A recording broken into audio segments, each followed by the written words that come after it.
And we back. Ladies and gentlemen, it is time for me to save the Los Angeles Lakers again. I've been saying this for the last couple cycles of 2K. It is very important for the Lakers to take charge to help LeBron win that last championship. I don't really mean to make it all about LeBron, but you got to remember, bro is 37 years old this season. He ain't got that many years left. I mean, well, he's a cyborg, so maybe he does.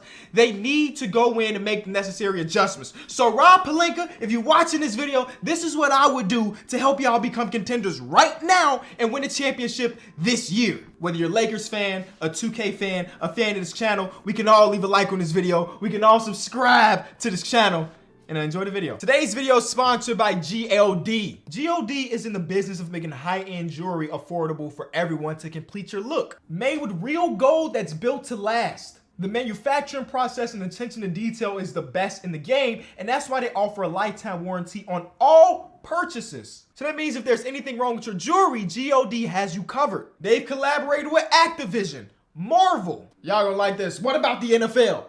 The MLB, and around here we love the NBA. I'm just saying, if you want to rock an iced out Chicago Bulls pennant, this makes it a reality for pretty much anyone. I'm a big fan of wrist jewelry. We talking watches and bracelets, and I've always wanted a white gold one, so that's what I got from GLD. And if I'm being honest, I wasn't even trying to get fitted, but it felt like this was putting it all together. For 33% off your order, go to gld.shopgld.com/KOT4Q. I want to say thank you to them again for sponsoring today's video. Let's get back to the action. So everybody knows there's basically two major assets that are left on the Lakers. It's the 2020, oh, not the trade exception. It is the 2027 and the 2029 pick, which is not even in the game.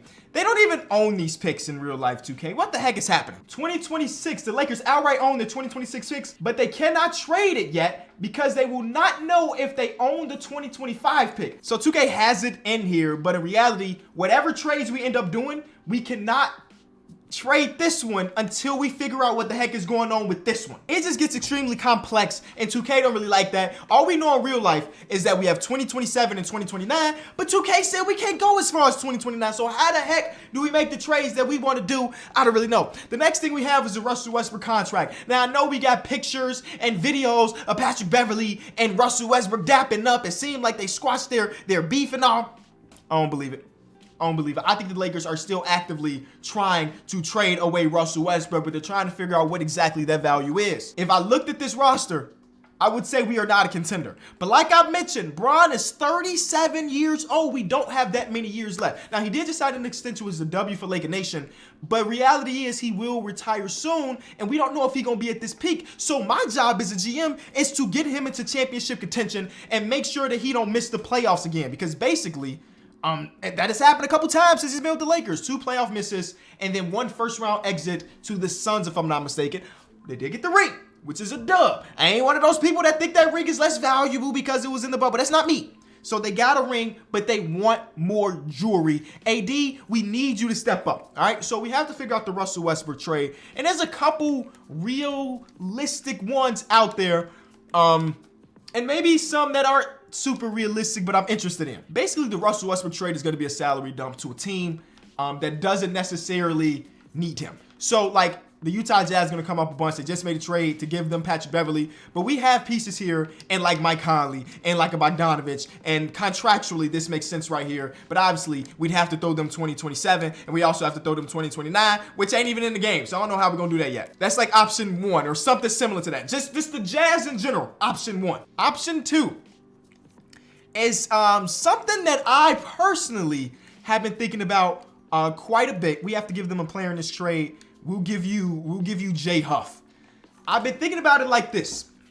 The Knicks want a superstar player. Now, I'm not saying that's Russell Westbrook, but I'm saying if they gave us Julius Randle's contract, which is $23 million, if they gave us Evan Fournier contract, which is $18 million, and he might have an option. He has an option on the 3rd year, which is team option, so we get to decide that. This will help our team, and I would also have to throw them some picks, obviously, the 2027 and 2029. But this allowed the Knicks to maybe take a little step back, look who's in the free agency pool, and be like, okay, we want to go sign this dude because we're going to have all the money potentially to do it. I say potentially. RJ did just sign an extension, so maybe they won't have that much money.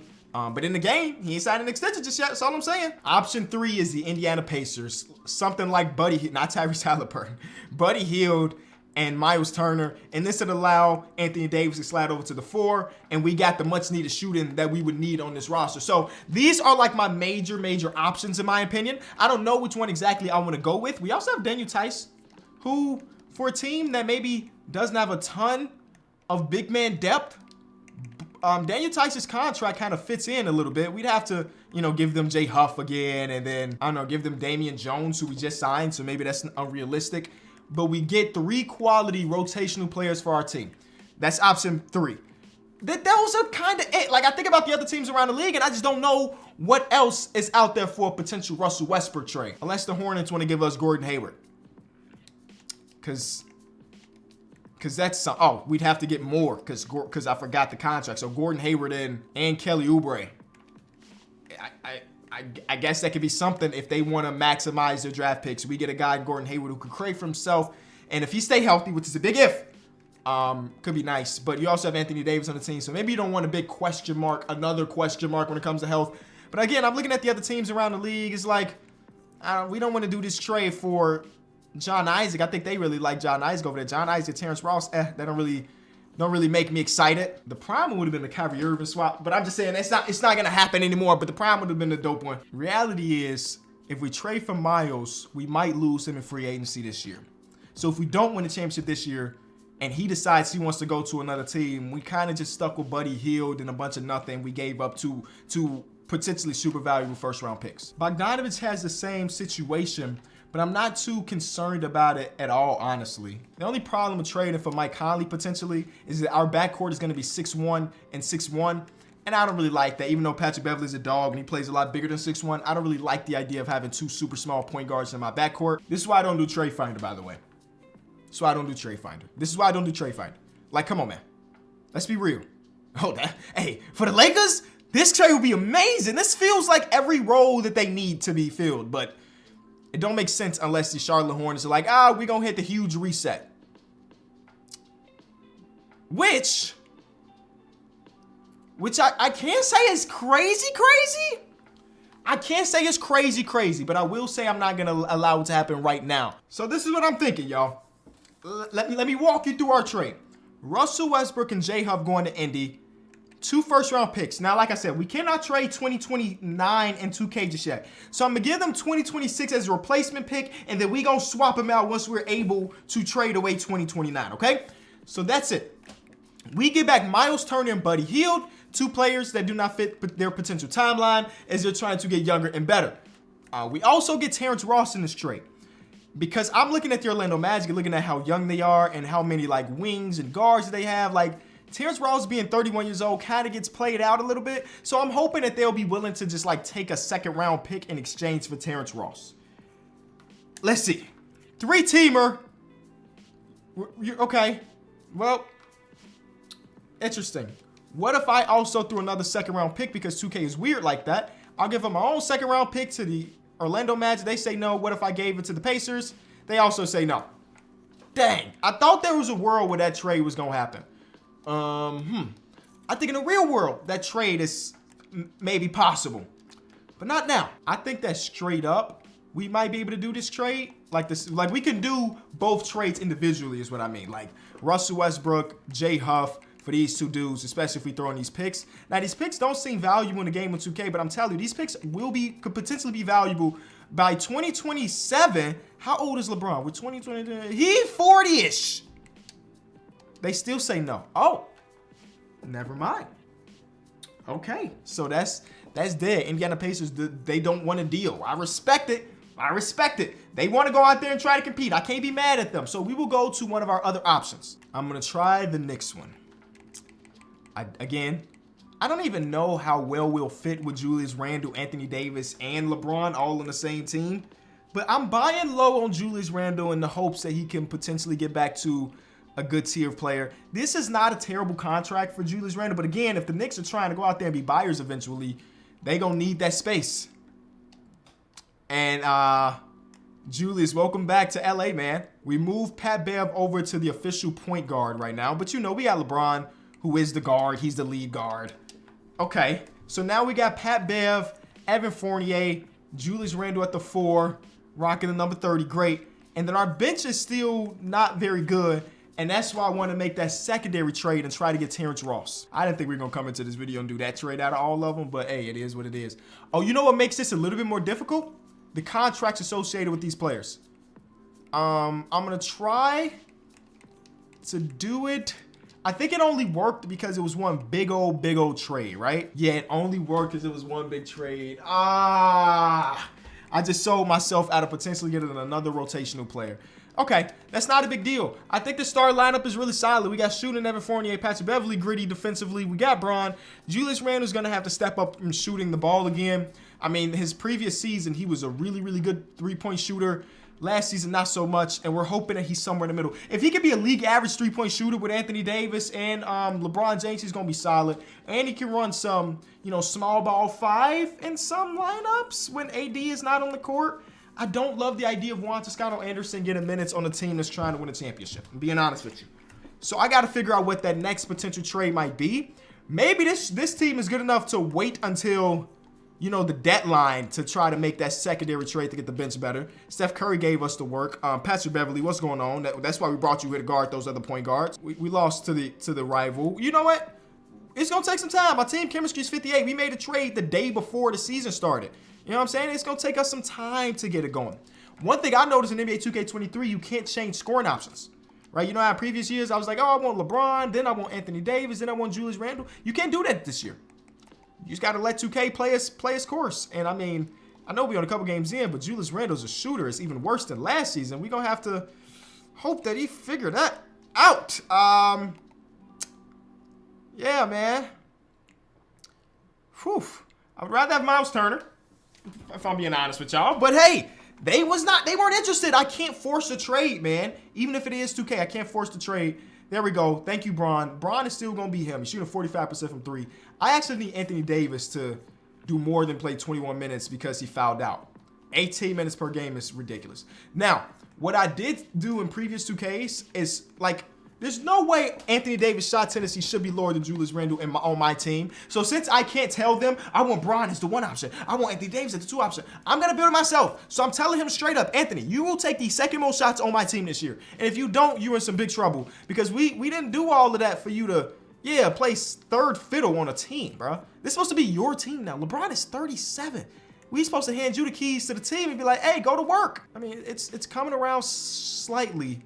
I mean, a lot of these box scores, we're seeing a lot of our top 3 guys potentially doing stuff. Okay, this is a time where, look at that. Kendrick Nunn in just 13 minutes gave us some good run. We need the others to step up just a little bit because this is a long season. LeBron with a 48-point triple-double. Jeez, this is a long season. We're going to need those guys stepping up. I'm going to go to around the trade deadline. I'm going to see if there's going to be a team that's selling or rebuilding, and maybe we can snag using some seconds or something. Here comes the win streak. Never mind. But our chemistry is at 100 now. The chemistry being at 100 is huge. As long as we stay in the top end playoff hunt, chemistry stays at 100, the fans stay interested, I think we can do something at the deadline. Not a huge splash, but enough for us to be like, we did all right. The Orlando Magic don't know what they want to do. They said they're selling, but they also traded for Clint Capella. I don't even know what they traded away. Okay, wait, let's see what they traded away. How the heck did you just get Clint Capella? Okay, I gotta go look at league history and go look at the transaction report because I am at a loss to how the heck these boys got him. Mo Bamba. Oh, they traded Terence Ross. I wanted Terence Ross, but they got Mo Bamba in that trade as well. Okay, Gordon Hayward got traded for pennies, bro. See, I should have traded for Gordon Hayward and Terry Rozier, dog.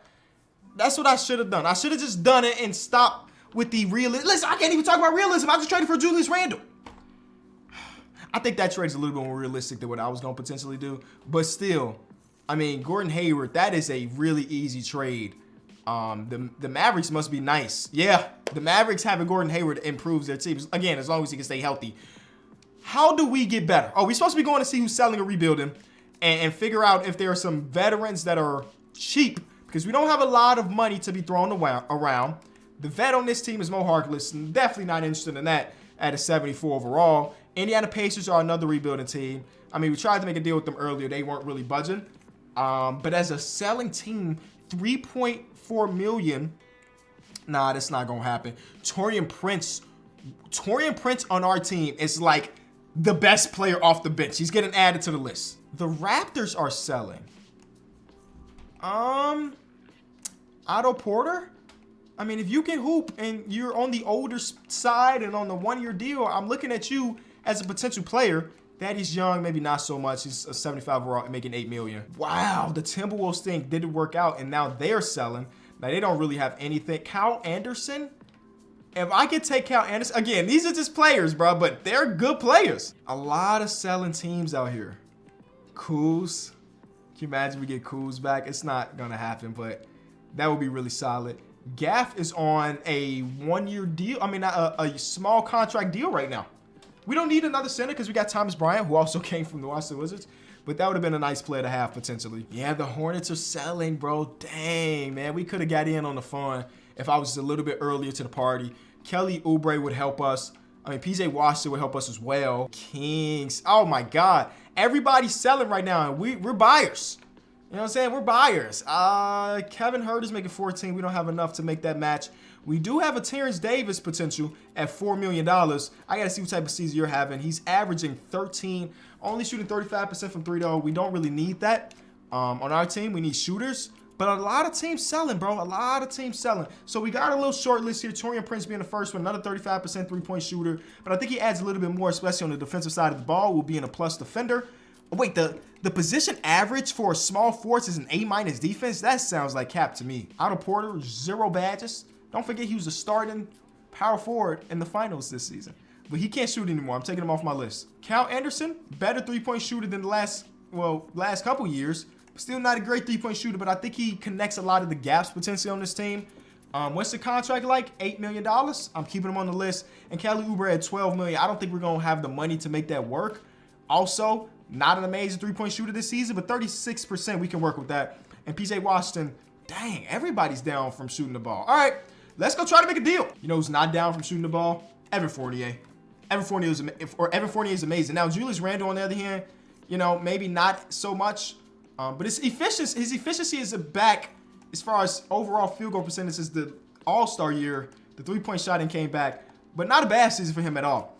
Lonnie Walker, you know, he's one of the bigger contracts on our bench. I mean, there's a world we package in these two players to potentially get one. That's $11 million. Like, these two players, is it worth trading these two players if we're getting back Kelly Oubre? Probably not. What Drake say? Just hold on. We're coming home. Malik Monk, baby. Last year, I mean, he was amazing for the Lakers. This is a selling team. I mean, we're giving them 2 expiring contracts in the second. They give us back an expiring contract, and I think this one is an option for Malik Monk, if I'm not mistaken. Oh, it's 2 years guaranteed. They're a selling team, baby. I'm bringing them back.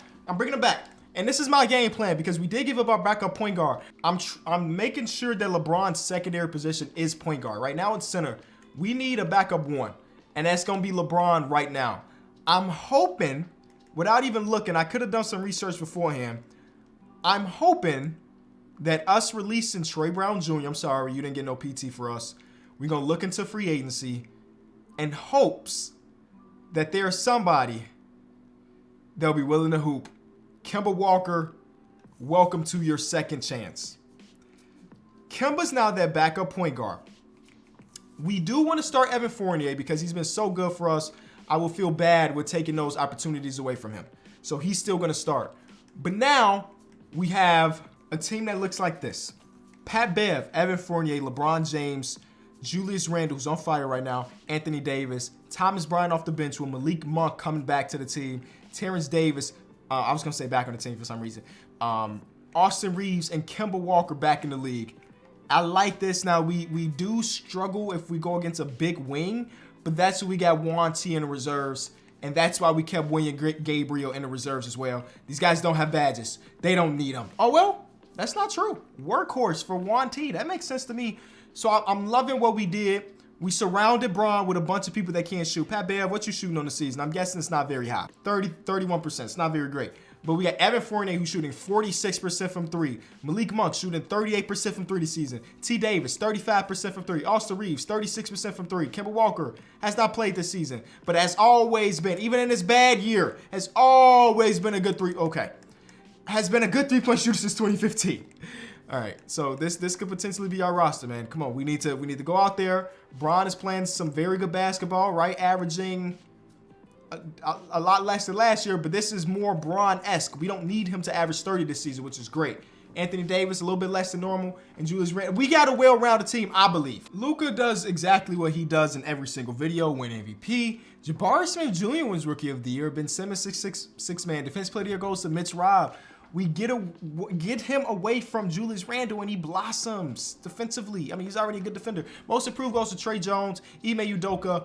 They lost 19 total games. Did LeBron make an All-NBA team? He absolutely did. At the age of 38, still out there in All-NBA first team.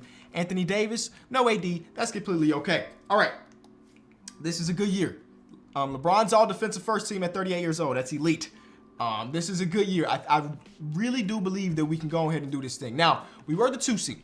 The Mavericks are nasty. Like I said, picking up Gordon Hayward for the price that they did was a beautiful trade over there by Mark Cuban and his team. So these are the final stats if you were wondering. You can pause anywhere if you want to.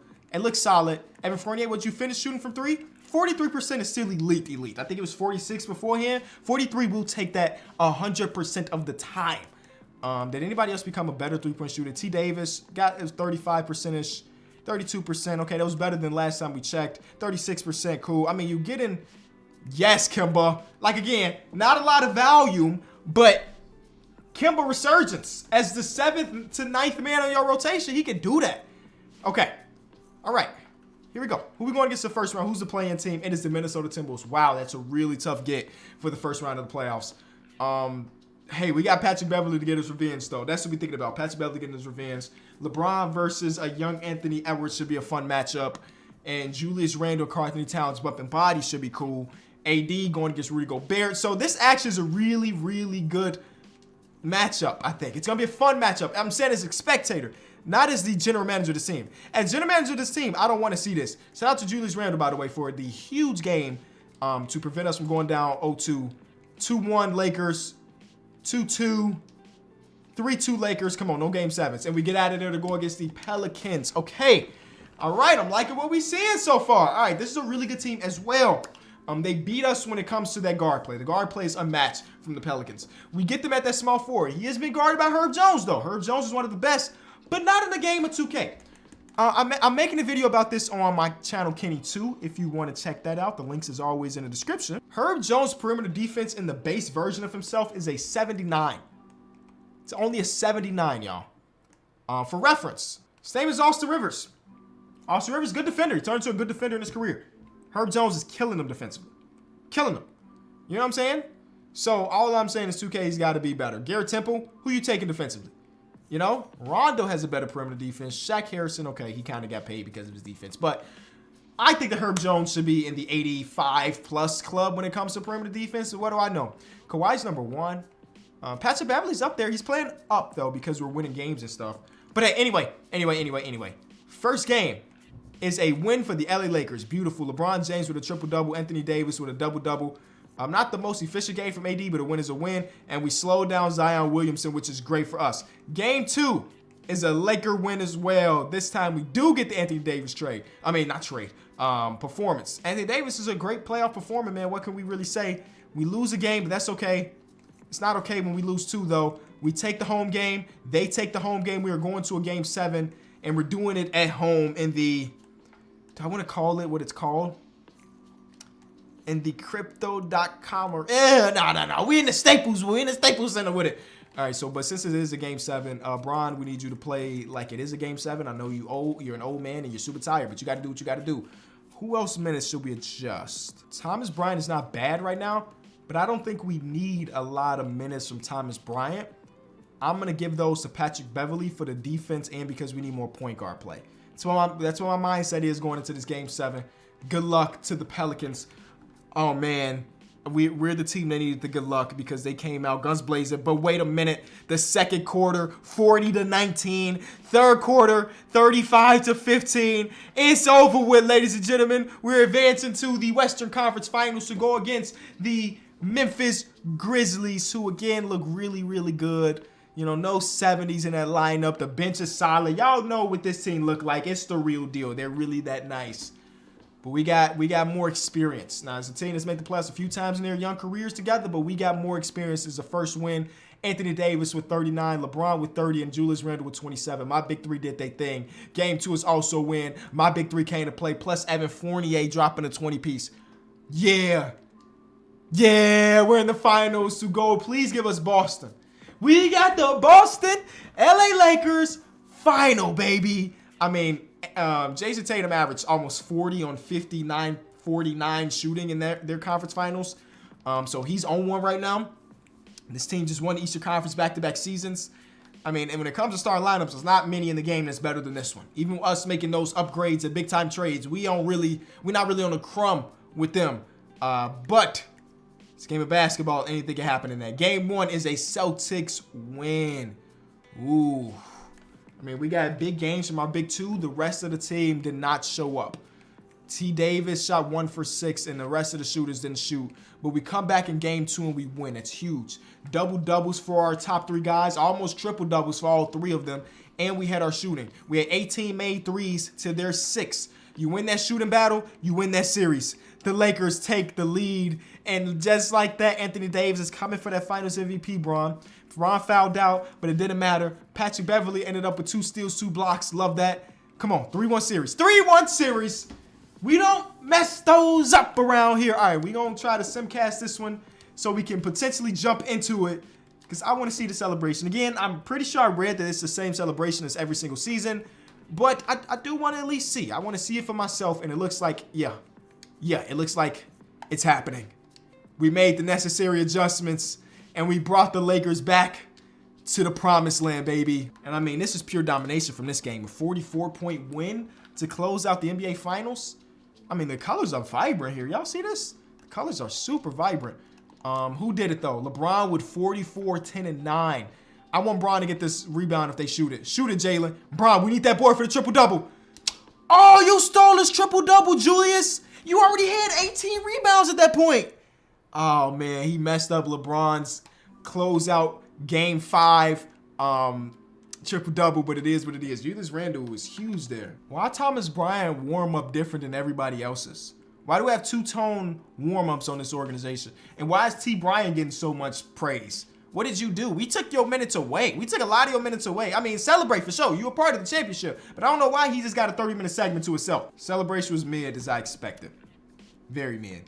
It is what it is, though. We get the championship, and Anthony Davis does steal the Finals MVP. Even though in this closeout game, I mean, AD was still great, but the closeout game, I mean, Bron was otherworldly. Julius Randle, otherworldly. We got 65 rebounds to their 45. Like, we're going to win that game 100% of the time. We outshot them. We did everything we needed to do. 14 offensive boards, man. That was great. You see that, Mr. Pelinka? All you got to do is hope that the Knicks don't want Julius Randle and Evan Fournier, and you can win a championship. Be sure to leave a like, subscribe to the channel if you're new, and I'll see y'all soon. Peace.